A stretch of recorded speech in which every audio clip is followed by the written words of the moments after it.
Southern Africa is home to a very primitive fish with some extraordinary abilities.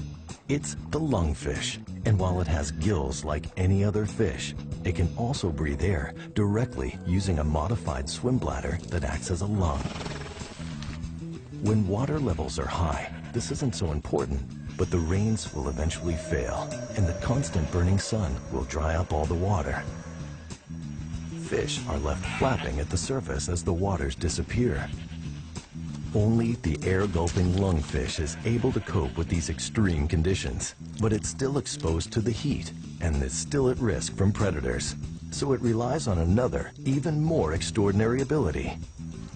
It finds a new, safer home buried underground, digging down by eating mud and pushing it out through its gills.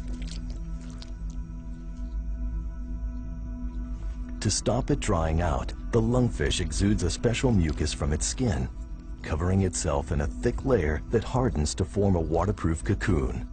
Only a single hole is left for breathing.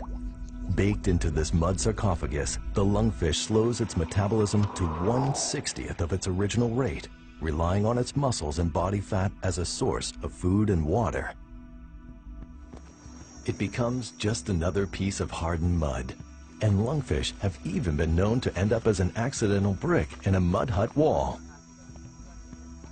But this isn't the end for the lungfish. It can survive like this for an incredible 4 years. Eventually, it could end up poisoned by its own waste products. But in this case, the onset of the rains is its salvation. As the mud walls are washed away, the lungfish's hard mucus lining is softened. It's been 4 years since it last used its muscles, and they're very weak. But as it breaks free of this mud cocoon, it still manages to drag itself towards the nearest source of water. It's the ultimate survivor. And although it's underwater now, it'll soon be back in the mud, repeating the whole process again and again as the annual rains come and go.